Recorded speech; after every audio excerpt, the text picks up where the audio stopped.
Halo, kita ketemu lagi di kelas Basis Data 1. Minggu ini kita akan belajar masih tentang varian relasi. Topiknya itu tentang Extended Entity Relationship. Apa itu Extended Entity Relationship? Konsep dasar IR itu sebenarnya kita sudah pelajari kemarin-kemarin, gitu ya. Dengan IR yang kemarin itu kita sudah bisa memodelkan sebuah basis data. Nah, tapi ada beberapa aspek yang masih bisa kita perluas gitu ya. Karena untuk aplikasi-aplikasi yang lebih kompleks, basis datanya itu harus lebih clear, harus lebih jelas. Nah, inilah kita memerlukan adanya Extended Entity Relationship. Nah, contoh dari fitur dari EER ini, itu ada spesialisasi, generalisasi, atribut inheritance, dan agregasi. Nah, spesialisasi sama generalisasi itu sama seperti spesialisasi dan generalisasi dalam bahasa, gitu ya. Kalau spesialisasi berarti proses mendekomposisikan himpunan entitas berdasarkan pengelompokan tertentu. Jadi prosesnya itu top down dan makin ke bawah itu makin spesifik. Ya, hasilnya itu berarti adalah subentitasnya. Nah, kapan spesialisasi dilakukan? Itu dilakukan ketika kita ingin mendefinisikan sekumpulan subentitas dari suatu himpunan entitas. Atau ketika subentitasnya itu memiliki spesifik atribut atau adanya perbedaan atribut. Dan yang ketiga, itu ketika subentitas memiliki satu himpunan relasi spesifik dengan himpunan entitas lainnya. Nah, maksudnya gimana? Kita akan masuk ke contoh. Untuk subentitasnya itu sendiri, itu adalah entitas yang merupakan bagian dari himpunan entitas yang lebih utama. Jadi contoh, dosen itu adalah entitas utamanya. Nah, tapi dosen tetap dan dosen tidak tetap itu adalah subentitasnya. Jadi hasil spesialisasi dari entitas dosen itu adalah entitas dosen tetap dan entitas dosen tidak tetap, di mana terdapat perbedaan di kedua entitas tadi. Entitas dosen tetap itu mencatat adanya ruangan dan ada tanggal masuk. Kalau dosen tidak tetap, yang dicatat itu adalah nama kantor dan alamat kantornya.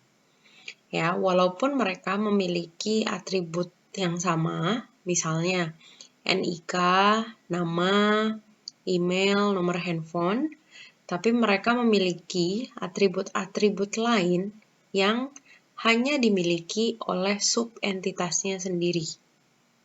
Jadi seperti dosen tetap, itu tidak mungkin ditanya lagi nama kantor dan alamat kantornya. Karena berarti nama kantor dan alamat kantornya itu adalah si kampusnya. Ya, karena dosen tidak tetap, dia tidak mungkin juga ditanya ruangan, karena dia memang tidak memiliki ruangan khusus. Contoh lain dari spesialisasi, misalnya ini ada entitas person. Entitas person ini memiliki atribut name, street, dan city. Nah, personnya sendiri ini dispesialisasikan menjadi employee dan customer, di mana masing-masingnya ini itu memiliki atribut yang berbeda. Ada atribut yang berbeda dan ada atribut yang sama. Yang samanya, baik employee dan customer sama-sama mempunyai name, street, dan city. Tapi untuk customer, itu ada tambahan credit rating, dan untuk employee, itu ada tambahan salary. Dan ternyata ini employee itu bisa dispesialisasikan lagi. Employee bisa menjadi sekretari, teller, dan officer.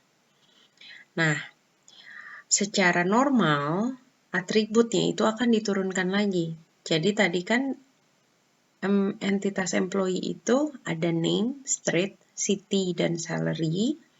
Maka di atribut officer, atribut yang ada di entitas officer itu name, street, city, salary, dan office number. Kalau teller berarti diganti jadi station name, number, dan hours work. Kalau sekretari itu diganti hanya jadi hours work doang. Ya, jadi spesialisasi itu intinya satu entitas besar, kita bisa spesifikkan lagi menjadi subentitas lain, dan subentitas yang dipilih ini tuh harus memiliki perbedaan atribut masing-masingnya. Ya. Nah, kebalikannya spesialisasi, ini generalisasi. Kalau tadi spesialisasi itu top down, generalisasi ini adalah bottom up.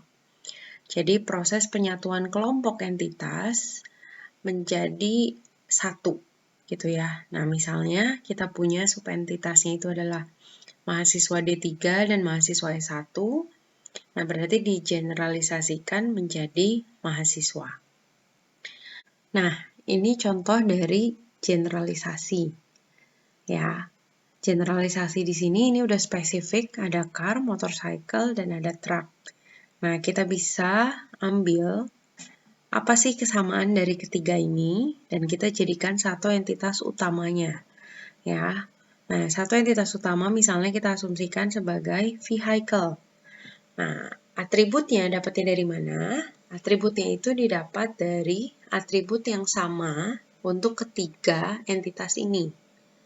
Nah, nanti di entitas 3 ini, di subentitasnya, berarti yang tersisa hanya atribut yang membedakan masing-masing dari mereka. Ya, jadi nanti kita punya entitas utamanya itu adalah vehicle, di mana vehicle itu memiliki atribut price, vehicle ID, vehicle name, dengan ada make dan modelnya, dan ada engine displacement. Ya, karena ini semuanya sama.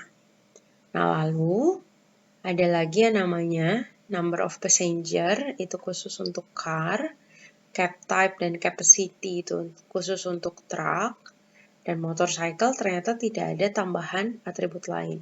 Jadi kita bisa asumsikan kalau motorcycle itu sebenarnya kita bisa samakan dengan vehicle biasa.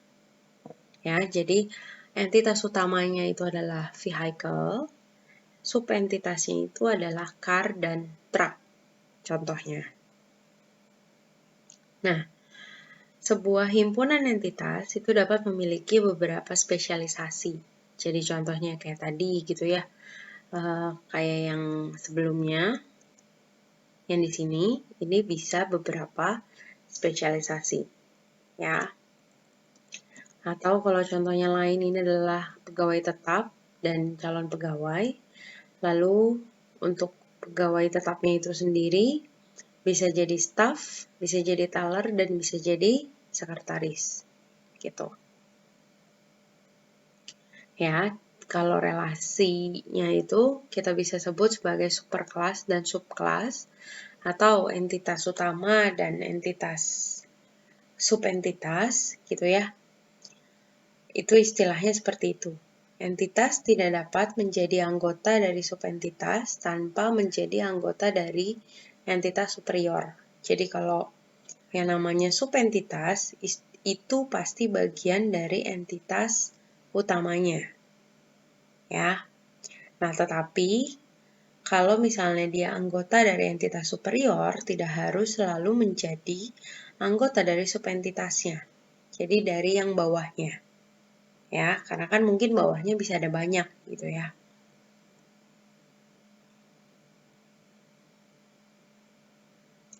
Nah, spesialisasi dan generalisasi ini pasti ada urusannya dengan pewarisan atribut. Ya, atribut-atributnya dari yang superior entitas atau entitas utama itu diturunkan ke subentitasnya. Ya. Jadi ini juga bisa multiple inheritance. Jadi kalau contoh yang entitas B, dia bisa dapat dari entitas X dan entitas Y. Itu nggak masalah kalau memang adanya seperti itu.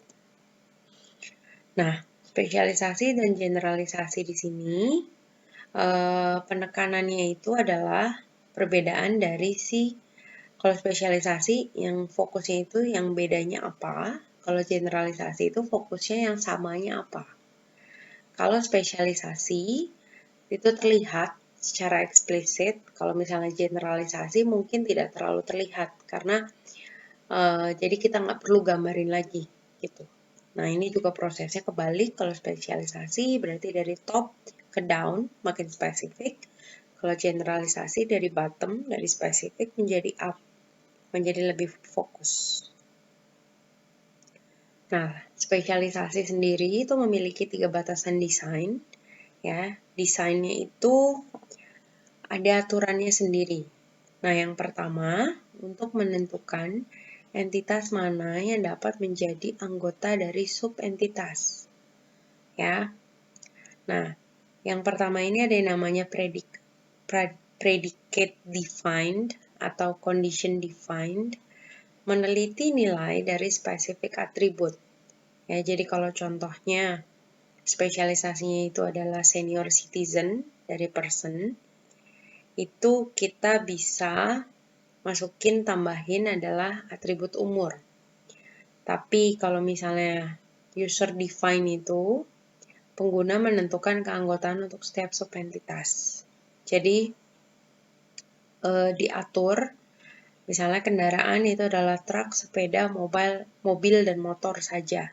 Ya, jadi yang di luar itu dianggapnya sebagai kendaraan. Batasan yang kedua itu adalah disjoint dan overlapping. Disjoint ini berarti artinya entitas hanya dapat menjadi anggota dari salah satu subentitas saja. Jadi kalau kalian misalnya kita punya entitas utamanya citizen, lalu subentitasnya itu adalah senior dan junior. Kalau kita bilang disjoint, berarti artinya seorang senior citizen tidak mungkin juga menjadi junior citizen. Tapi kalau kalian bilangnya sebagai overlapping, nah itu berarti dia boleh berperan ganda. Misalnya pegawai itu juga bisa dianggap sebagai pelanggan. Ya, jadi satu ID yang sama bisa dianggap sebagai pegawai dan bisa juga dianggap menjadi pelanggan. Nah, batasan di sana yang terakhir ini adalah total dan parsial. Nah, total dan parsialnya itu mirip seperti relasi yang biasa. Jadi kalau total, setiap entitas harus menjadi anggota dari salah satu subentitas. Lambangnya masih sama, garisnya ganda. Ya, misalnya kalau total semuanya itu harus tergabung. Ya, kalau misalnya parsial itu tidak semuanya harus tergabung ke subentitas. Maksudnya apa? Nah, misalnya begini, kalau kita punya citizen dan dibagi menjadi senior dan junior, itu udah pasti total. Berarti tidak ada yang namanya citizen doang, tapi harus jelas dia tuh senior atau junior. Itu total. Nah, beda cerita kalau misalnya kita pakainya yang kendaraan ini. Kendaraan kita bisa spesifikkan menjadi truk, sepeda, mobil, dan motor, tapi mungkin ada kendaraan lain di luar 4 ini. Nah, kalau misalnya parsial itu berarti ada yang tidak termasuk di keempat ini. Ya. Nah, kalau tadi disjoint overlapping itu, kalau misalnya disjoint berarti artinya kalau dia udah termasuk truk, dia tidak mungkin dianggap sebagai mobil. Dan begitu sebaliknya. Tapi kalau dia overlapping, kalau udah dianggap di satu, dia bisa dianggap di yang entitas lain, itu overlapping.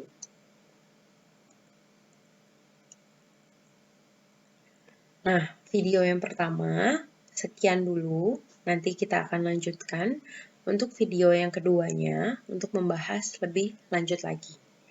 Terima kasih.